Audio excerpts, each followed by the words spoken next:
So great. So today we're going to talk about Flask. Flask is a micro framework for web development. It is one of the most popular one. And with Flask, you can create a web application in 7 lines of code. Does that sound impressive? Actually, today we're going to build such a basic web application. I will provide code to you for that. And before, we need to talk about Flask itself. For the role of the Flask, we need to know the web application architecture. I will provide some examples, the real life applications, the advantages of Flask, and the technical side will cover the installation of Flask on your machines. And I will show you one use case in the finance field. Before the class, I posted that I will work in Visual Studio Code. That's a code editor for web development. I use this one because it's one of the most popular one. For example, in PyCharm, it's not for free, but Visual Studio Code is for free, so we can use it. I hope that some of you have this one already on your machines, but I think we will have some time probably, so we have time today. And I will go on. What is Flask actually? Flask is a micro framework written in Python, which has various tools in order to build a web application. The micro means that Flask has a simple core, but it's extensible. So you can download various models in order to make your web application more comprehensive. And my question to you, does anyone have any experience with either Flask or Django or any web development framework? Maybe you can tell me about your experience. So just please share. Just raise hand. Yeah, just raise hands, and that would be interesting to know. Okay, no one. No one. Oh. That's fine. Did you yourself? No, I was just interested in that because every time you hear anything about pipeline of any, for example, data science project, and there is a deployment part, and I was interested how the projects are actually deployed. So the users can access your project, and you make it available for users. That's why, I chose this topic. So, and first we need to know the standard web application architecture before we know the role of the Flask in it. And as you know, every web application, so it has its front end side and back end side. So I will show you. This is front end side. This is back end side. So any user is interacting with a browser with the front end side of any application. By clicking on the button, he makes a request to the back-end side of any application. And as a response, server provides any content to the user. Yes. In detail, so with front-end side, that's a visual part of any application. Back-end side consists of two main parts. That's app logic, for example, any Python file, for example, app.py, you will see that. And this kind of file connects to the web server.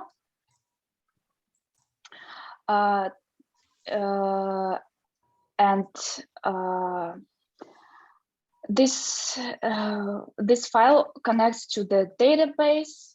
It can be in MySQL, in MongoDB, anything you can actually use, to the file system, for example, HTML templates, images, any static files on your computer. So just one thing to add. So these terms that you just mentioned, so the backend and frontend, they're just very important buzzwords that you should know. As a data scientist, if you go to any company or any, like if your company is just a software or a web, you will be in the backend. So because in the front end, you will have some JavaScript codes that are just the beauties and aesthetic part of the website. So basically, if you click on something, so you just go to a new page and something is refreshing with some dynamic views, just everything as a front end. And so there are UX developers that are just graphists who are creating these things and give some templates to the front end developers who are coding them into the application. But so this front end is always in a connection with the backend, and in the backend you have many things. So as you see in the picture, you have a database, you have lots of file systems and codes that are interacting. So there are usually even more than one backend that you see here. So there are several things. So for example, there are usually a test server just next to it. And what this test server does is, for example, if they want to do some A/B testing that we will cover in the future.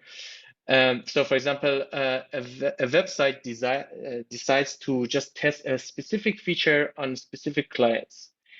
And that's why they have different servers. So for specific clients, the front end is connecting to another backend server to give you another specific thing. So for example, if Google search wants to optimize one part of the search, for some of the users, it will show some other search results. So it means that there are several servers who are responsible for the backend. So that's why some people get something else as some other people. And yeah, that's basically the structure of any web application that you see usually in the internet. Yeah, but every page, like the Google web page, where the user can enter something and is get some return as a web application. Is that right? Yeah, exactly. So they're like all under a concept of SaaS. So it's like abbreviated of software as a company and software as a service, actually. And so basically the business model is that you have a software, and this is just like and it's like on a web, and you just earn money by this software. One famous example is the web page Ecolinguistics, where Sasan has provided a web page where you can simply enter text, and then the software will tell you whether a question has been answered, or there was something that Sasan calls blathering. So you just talk bullshit and do not answer the question. And this is something that Sasan has been programming in a paper. And Ecolinguistics is just a website where other researchers are basically invited to use Sasan's code in order to incorporate this in their own research. So it's a way to become famous as soon as other people use this really as a service and use the data in our research. Thank you. And I'm going to show an example exactly. So based on a paper of mine. So I have also a Flask server running on Google Cloud. So I will also tell you after this lecture how things going to work. So the role of Flask is to provide request and response objects to represent incoming and outgoing data for the web application. So and the Flask is built on two main components. That is Werkzeug, so a German word. So this is a tool. This is a web server gateway interface tool. Yes, that is responsible for request and response functions and utility functions. Also, it is built on Jinja 2. I guess there will be also one of the students will present this kind of topic. That's a template engine. So with Jinja 2, Jinja 2 is used to create HTML templates. So there are advantages and disadvantages of Flask. So one of the advantages that it's scalable, the scalability of Flask. That's the ability to deal with more users, more requests when the web application grows. That's why some companies, so they start from building simple web applications, and then so they grow. They grow the number of these applications as the number of users grows. Also, modularity. By modularity, it is meant that you can create multiple Flask applications, but each Flask application will have its own purpose, and this creates more efficiency for companies. Now, simpler development, so you can learn Flask quickly, and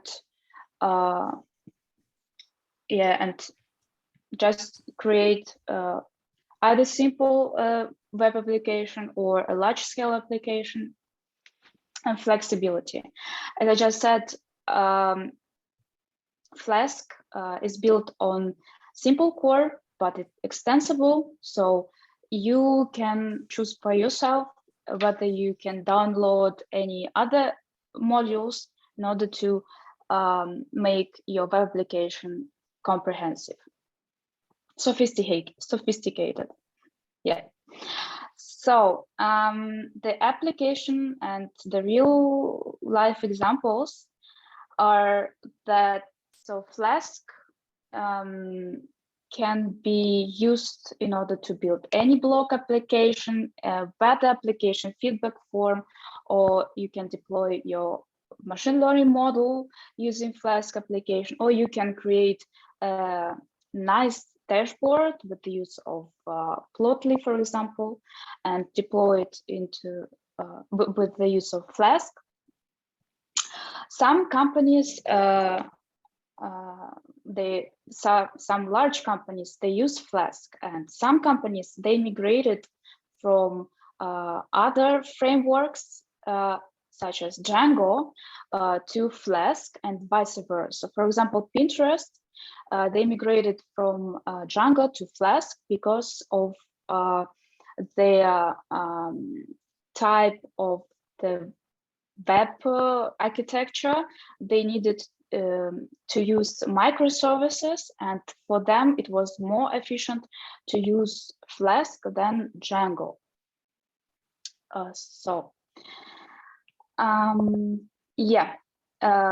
the prerequisites, as always, you need to have the newest version of Python, and it's highly recommendable to use virtual environments. That's why I also written just to know what the virtual environments are, yeah, and that's important because when you have many projects and in these projects you use different Python versions, the issue of incompatibility of Python versions arise. That's why first we will create a virtual environment. So yeah, we will start with that. As I already said, we will do our technical part in Visual Studio Code. Does anyone have this on your machines, or do you need some time, or probably you can do it maybe after class, and I will just demonstrate it right now. So I think it's better, to just demonstrate it. Okay. Yeah, I will introduce like a vanilla Flask code to students after your presentation, and students are going to work as a homework on it. So yeah, because on 20th we have another guest lecturers who is going to mainly work on Flask. So he will assume that you know Flask, and he will give you some assignments on Flask. So yeah, please take this serious. Go on. So yeah, I already have. Sorry, just a minute. Actually, do you see my desktop? Yes. Not or yet. You don't see it? Then I think it's your. I have to reconnect. Yes. So you need to share the whole screen, I guess. So now you see it. Yes. Yeah. Okay. So I have already installed Visual Studio Code. You see it here. So first we need to create. So 1 second. First we need to create a folder just on the desktop, and we name it Hello Flask. That's a folder for our basic web application. Yeah, this part is quite boring because it's like technical part, how to create virtual environments, but we have to do that. We need to run a terminal at folder. So I use Mac. So on Windows, that's probably a bit different. But I will provide you with links how to make it by yourself. So, and then we need to run several commands. So in order to create and activate a virtual environment. So that's for creation of virtual environment. And this one will be in order to activate it. So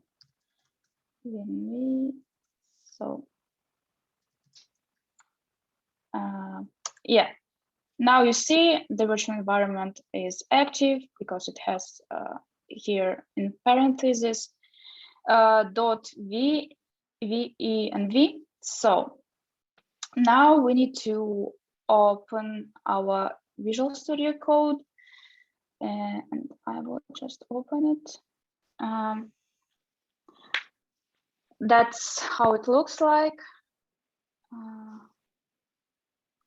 So yes.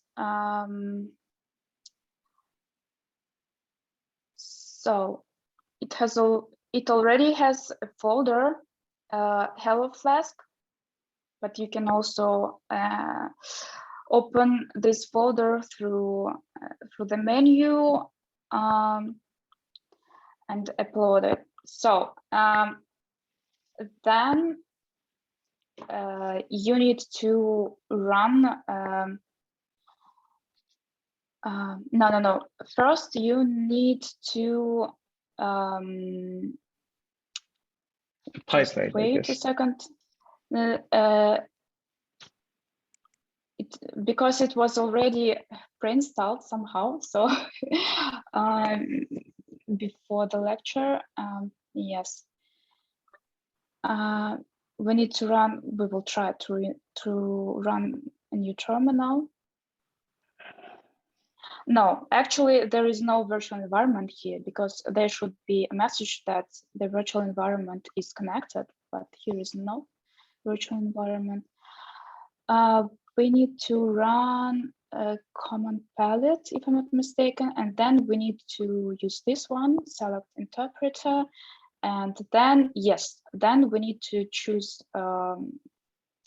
virtual environment. It's better to use a recommended one, and that contains /dot. So I choose this one. And now you see the virtual environment is connected. And here is a terminal. So we can run commands here. And we need to create pip actually and install Flask. Yeah. You need to, it's not activated there. So you either create a new environment, a new terminal again. So hopefully this one has VNV.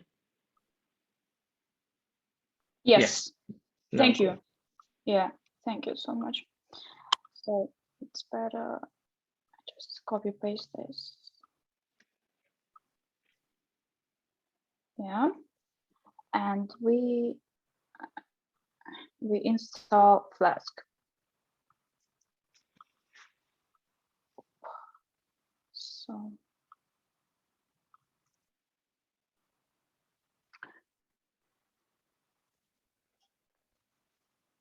yeah, now we can work with Flask, and we can create a basic web application.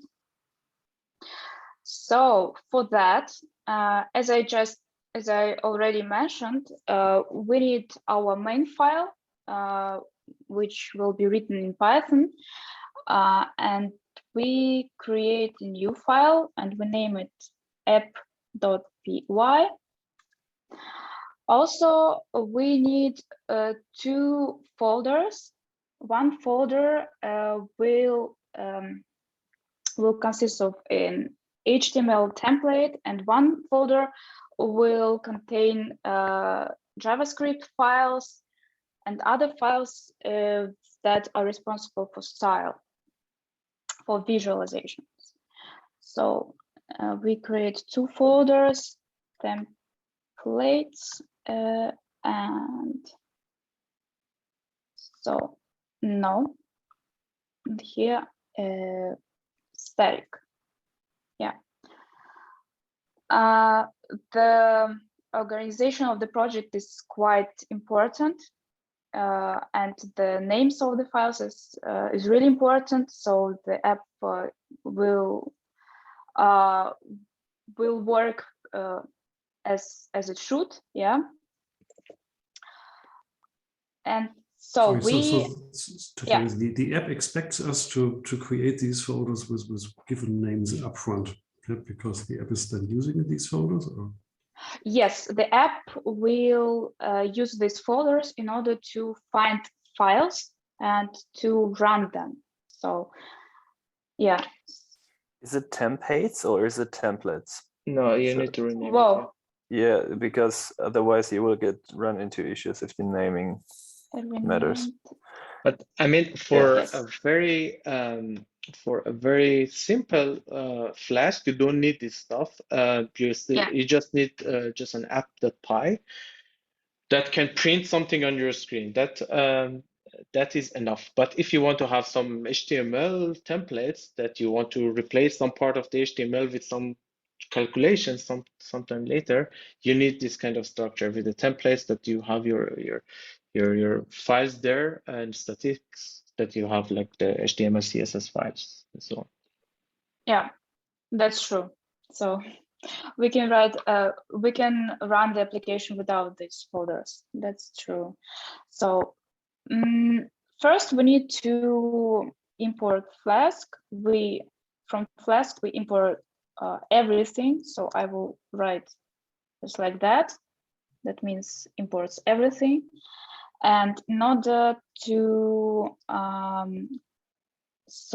create an app, so we use this command. And name, and then we use this one, and probably you have already seen that somewhere this kind of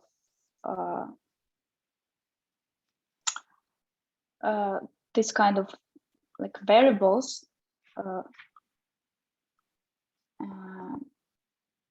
So main, yes. So this comment at line 6 is basically telling Python where to start. Yes, and this comment is running the application. I hope there are no mistakes here. So, also we need to define a route that is used to access from the web browser, and we use decorator for that, and we need to write this one and define a function, a home, in order to return, for example, some text. This should be in order to return some text. For example, I will try this one. I think you're missing a colon. Yeah, colon. Exactly. Yeah. Here, yeah.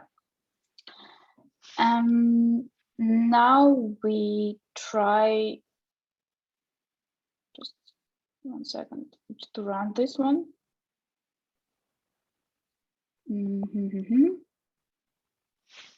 So it should be equal.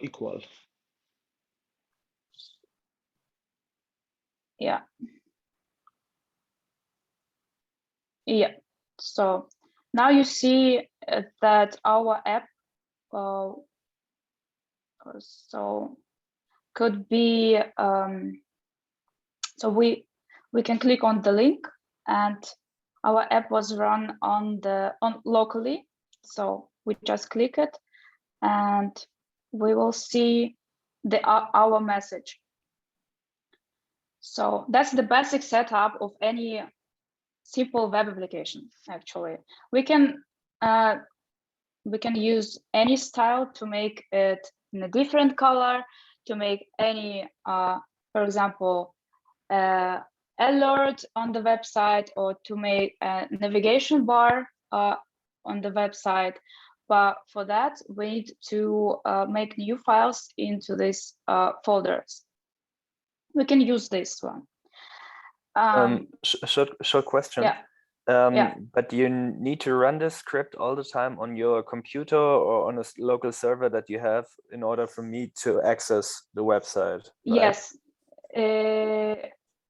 Yes. Now you can run it on your local computer. It's not deployed on any cloud server or any website. Of course, you need to make something else in order to connect this to another server that every user can access that.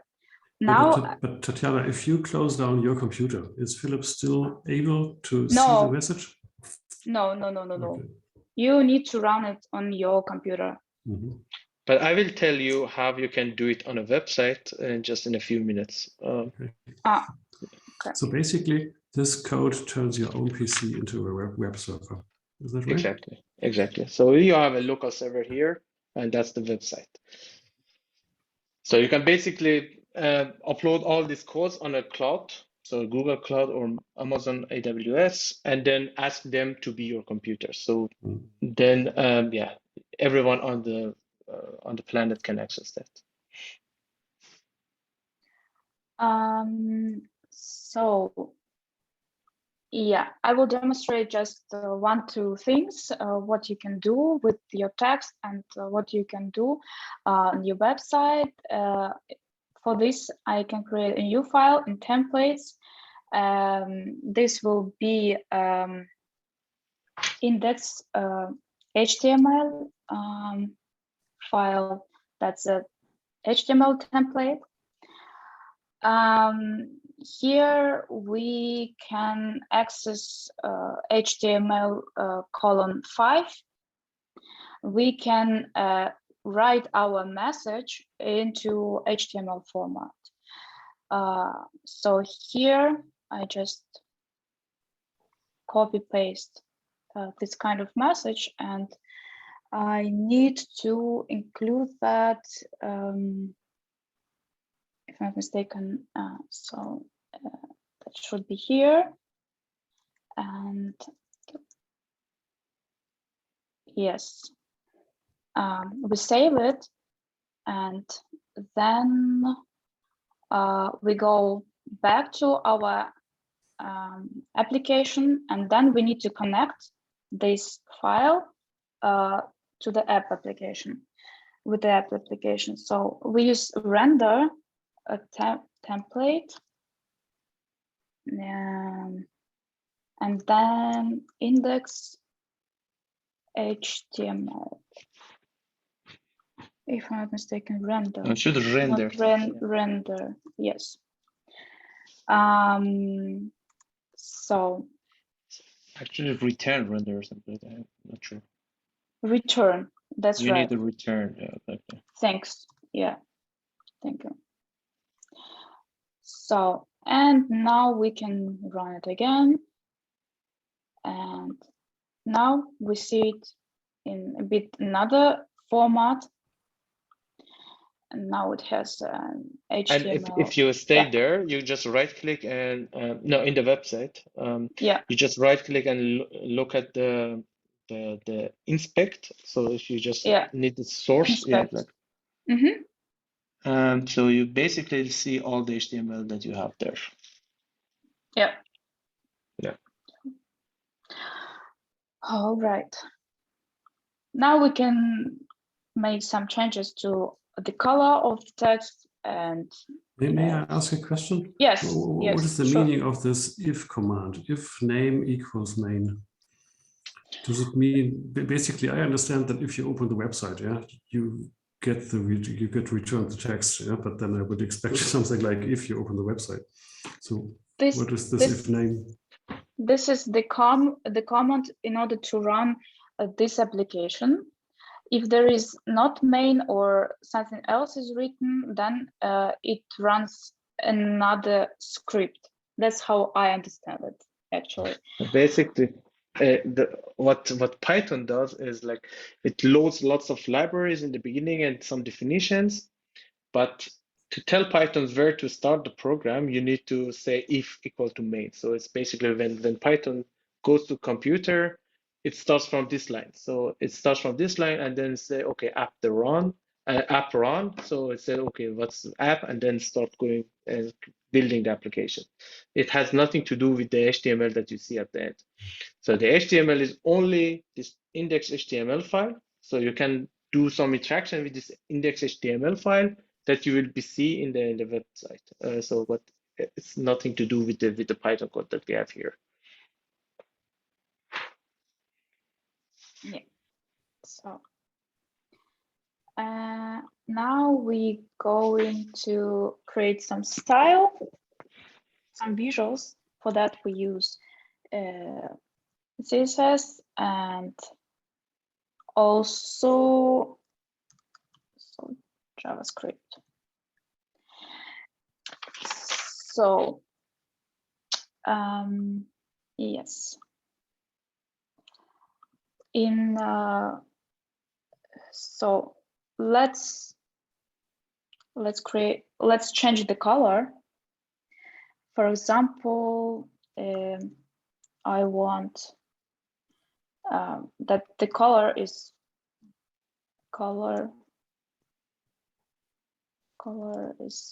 blue, for example. So, and I guess it should work like that. And now we can run it once again, and it should be blue.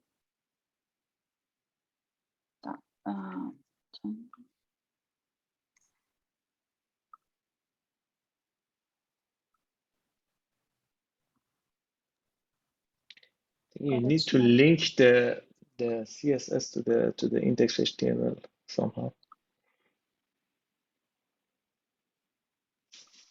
That's true. I forgot about it.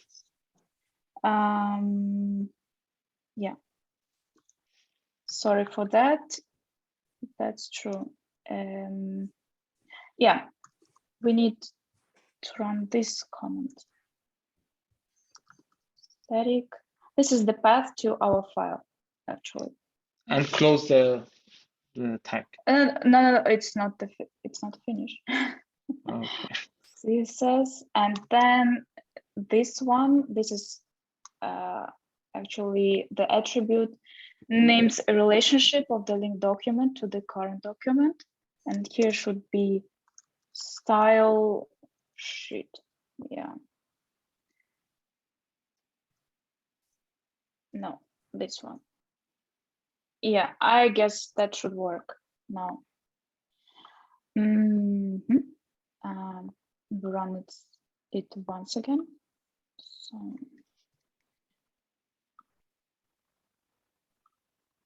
Oop.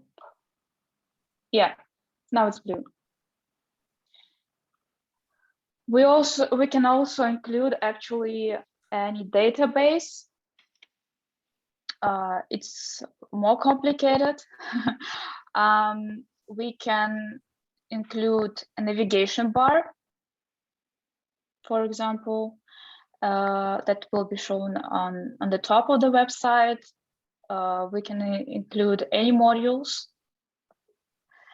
that are available. But I don't think that we have much time for that. But that's just was a presentation of a basic web application. You can use it by yourself. You can try it by yourself. I will provide you with the code and how to set up everything on your computers. So after the class, you can try it by yourself.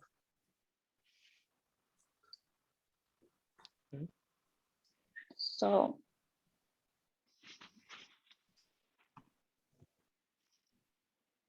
stop sharing. Yeah. So do you have any questions? Sorry for it's not that easy to link one file to another and everything to have in your mind. So I just want to thank you because that was a great presentation in a short notice that I asked you. And yeah, I think everyone learned a lot already about Flask. So if you have questions, you can ask now, but I still have something to show on Flask, so I can just continue what Tatiana started. It just had one short question. Is it also possible to generate websites that don't look like they are from Windows 95? Yes. So let's start here. So what just Professor Warrenberg mentioned. So I when we have a paper, we usually want people to use our methods. So for example, if I have a paper that try to find some ESG score for startups, and what people can do is just so that if you have like an let me just give you an example.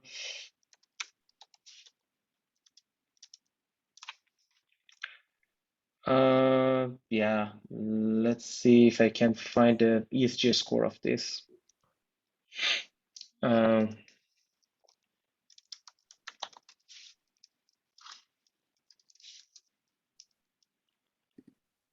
So I just want to get the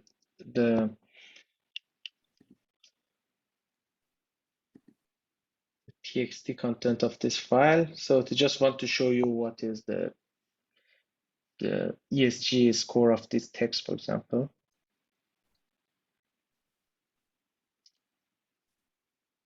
I think it takes a lot. So let's just copy It's a long paste. document. Yeah, so let's copy paste what I can.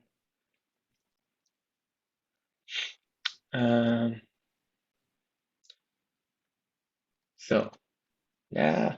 I think you can't copy from these PDFs. They are meant to be easily copied. So yeah. So try to have this, and then you can just say click and go, and then hopefully it works. So it is a big text, so that's why it takes a little more computation, because I didn't pay Google to have a best computer there. So it basically give me ESG score. It's like from 0 to 1, and it shows the word cloud of the terms that I found interesting. But I think there's something wrong here.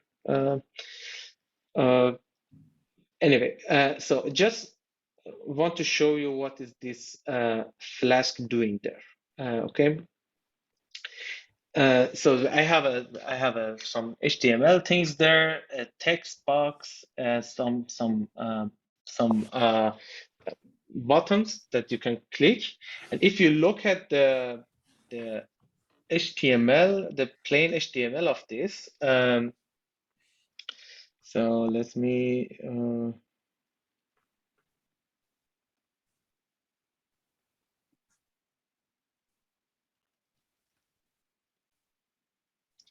So this is basically the plain HTML file.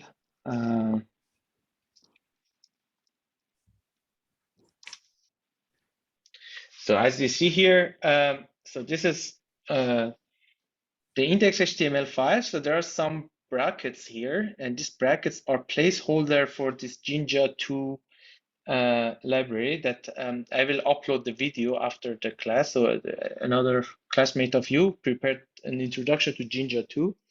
So you can basically use Jinja 2 to have some dynamic context. So for example, if you click on this content should be replaced with some other calculations that you'll get later, okay?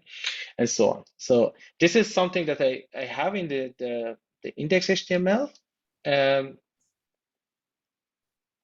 then I hope you can see this, right? The codes. Okay.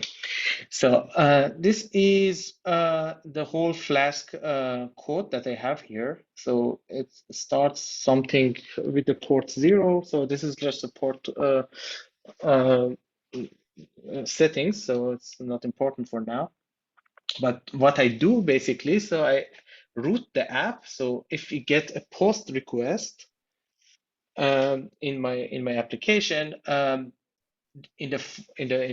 in the HTML file that I have here. So this is like this app is blah blah blah, some CSS files. But the important thing is I have a form here, and this form has a text box with 2 buttons. Okay, and this go button that has a value of forward, and this clean button that has a value of clean. And when these values are there, there are some functions that are triggered in the main file that I have, this app.py that Jana showed.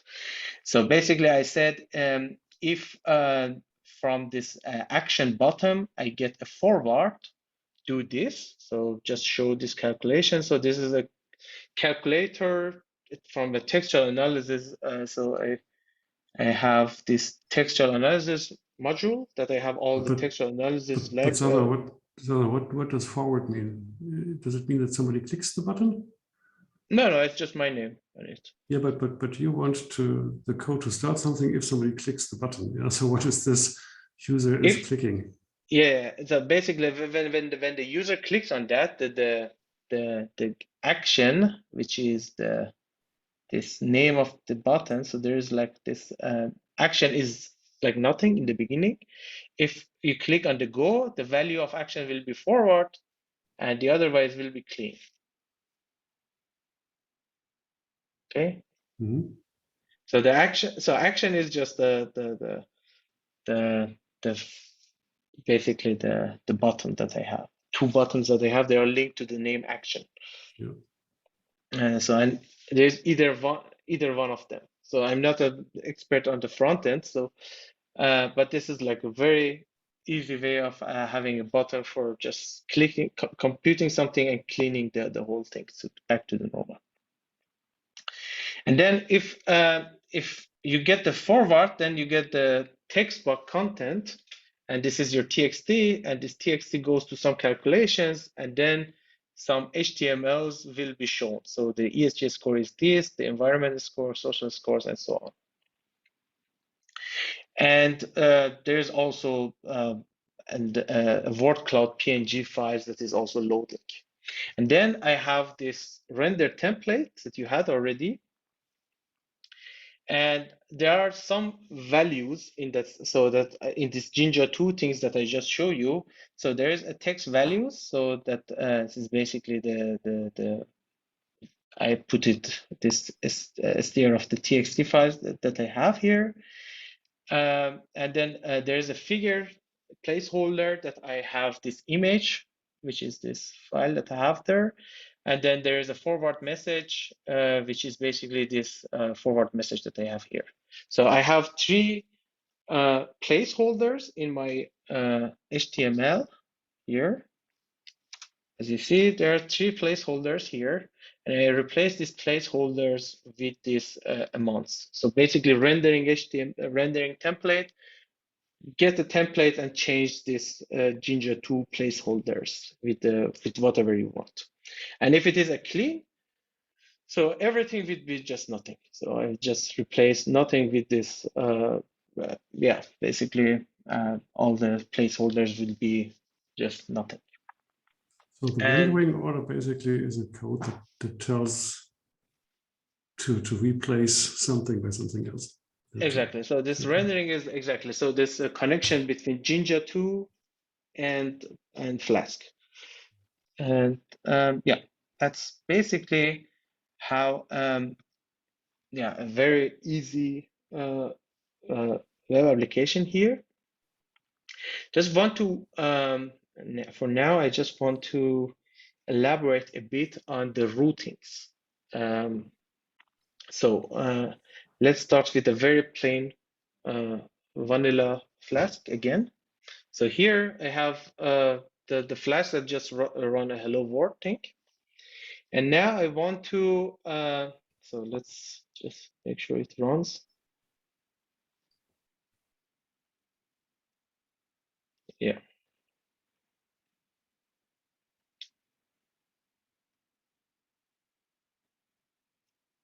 Yeah, this hello world is working here. What I want to do is to have some routes for my application.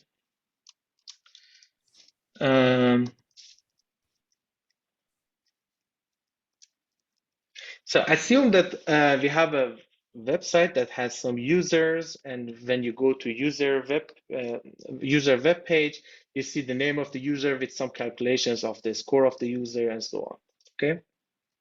So we have. I just want to have a user, and this user. This is the URL of the user guy. So it could have a username here. Okay. Then the application wants to show.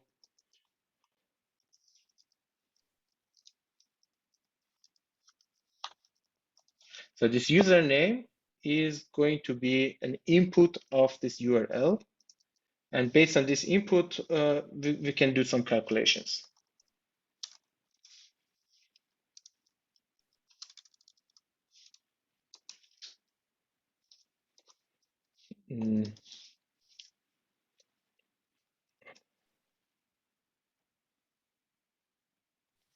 Sorry, I'm completely lost now. What kind of URL are you talking about? That the user who wants to see hello world on his screen, yeah, he usually no, doesn't have a. So I just want to show you the root. So the main root is a hello world. So if you go to the main root, so you'll go to here. If you go to this URL, so this means that if you go to user, it was user, yeah. It was user Sasan. It will show you hello Sasan. And this is basically, it's taken from the URL and it will do some calculation on this input. So you can, this is the way that many APIs work actually. So you can have API here that gets some, so with a click of a button, you put something in the URL, and this URL will have some components that will be read by the function in the backend. Okay, so for example, if I have some number here, so let's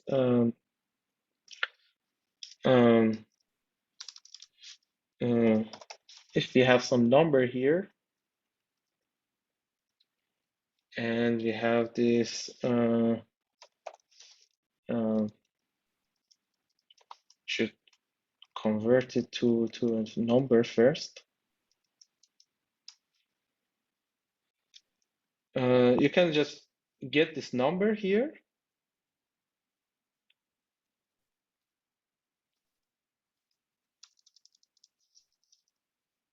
Yeah, you get a float number here, and you can do whatever calculations you want. So you can yeah, square it, or you can go to much more sophisticated functions with this inputs of the user.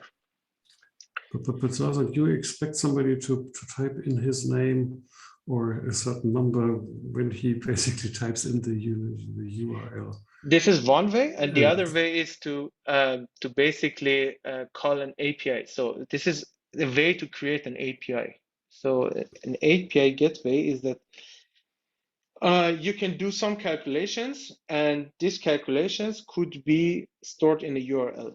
And this URL should be rooted somewhere in your application. So you in these routings here, so this roots, so a normal application has millions of roots. And based on this root, you can find what function should apply to what. And this is basically the way to interact the inputs and show it on the front end. Okay, so I think for now we are good to go for Flask. Any question for Flask? Because I'm going to another topic now. Okay. Cool. So assume that you have your Flask ready. You have this. You have a Flask environment that has this website, for example.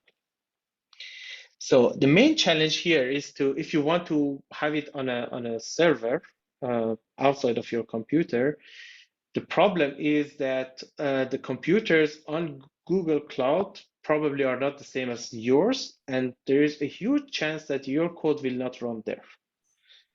And what you can do is you can create a virtual machine. So you have your Windows with the code and everything, for example, or your Ubuntu with the code and everything, just stored in some gigabytes of virtual machine file, and then you give this virtual machine file to Google Cloud and let it run, which is not the optimal solution, because if you have some gigabytes of virtual machines, it will be very costly for you, and it will be also very slow.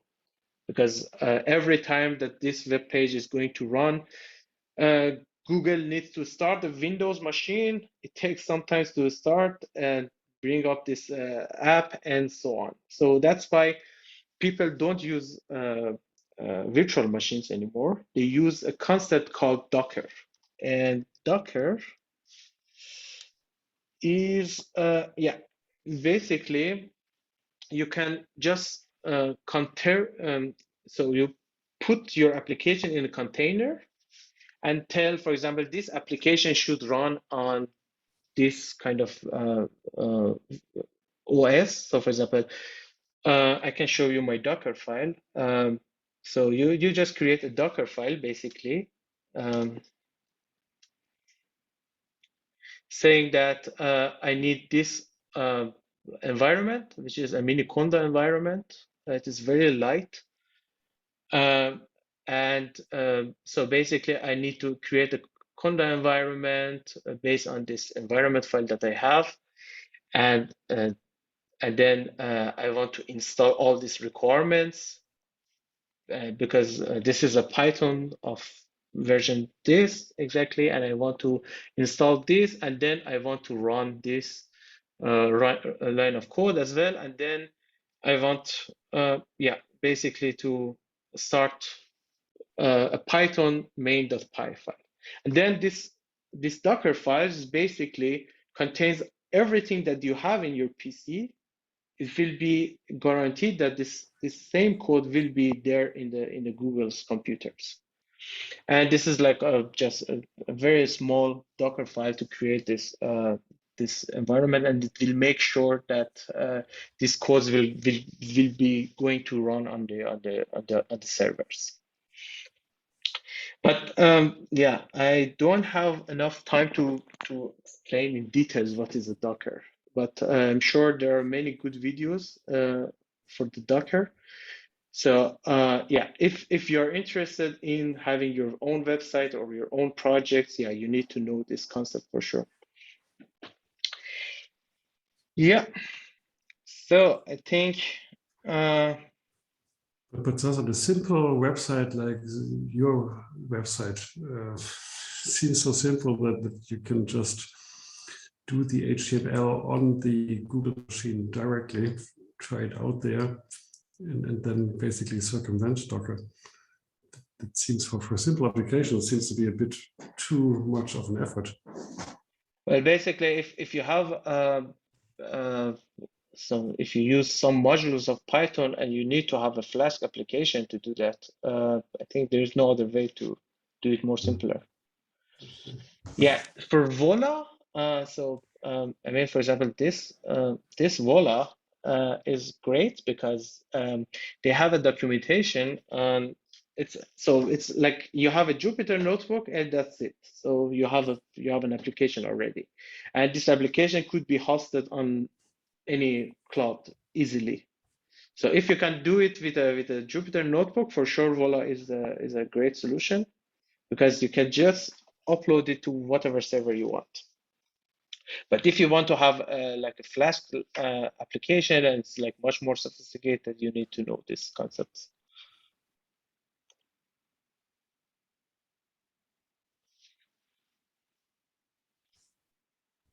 Just want to show.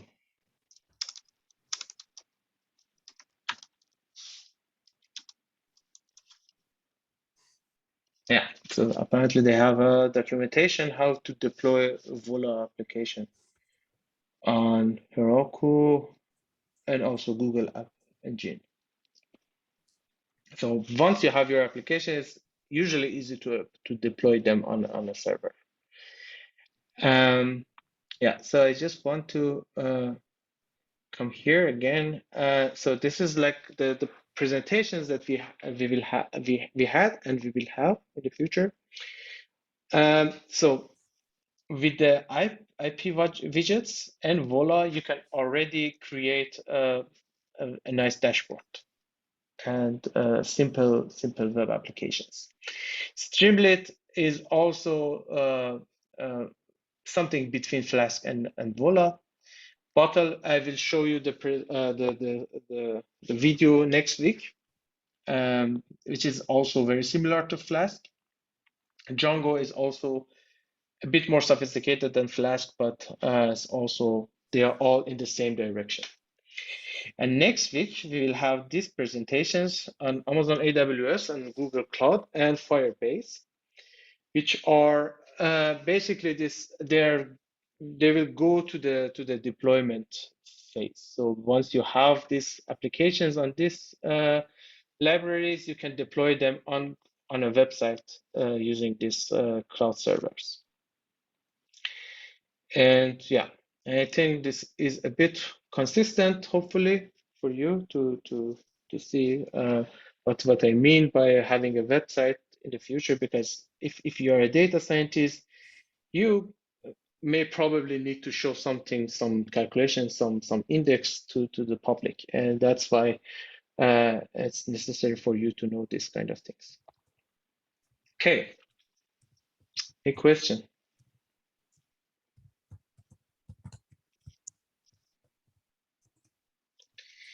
I would like to know the minimum. Yeah? If I'm a lazy guy, yeah? and I really want to bake something running on Amazon or AWS or on the Google Cloud, yeah, then the minimum requirements is to understand LASP and to understand Docker. Is that right?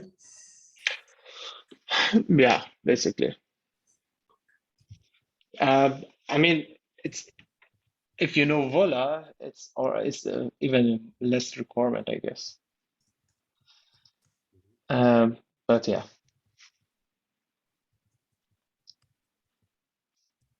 Any other question? Okay, if not, yeah, thanks a lot for your attention. Again, thank you, Tatiana, for helping me today. Like in the morning, I realized that we don't have a guest lecture, so I don't know how to fill the lecture, but apparently we survived. And okay, yeah. So next week we'll have a guest lecture from Averos Consulting, and they will present a textual analysis case themselves, and probably they will ask you to solve some small codings. But I know they are hiring, so if you're interested in this stuff, be prepared. Also, on 20th, so the next Thursday, we also have another guest lecture. I know they are also hiring, so they will focus on Flask most probably. But yeah, so yeah, let's see. Okay, have a great week ahead. Yeah. And so thanks a lot for the session. And there was no class on this Thursday. Yeah, there will be no, but next week we'll have Monday and Thursday. Okay, see you next Monday. Wonderful. Thank you. Bye-bye. See you. Yeah, Thank you. bye. Till Monday. Bye-bye. Bye.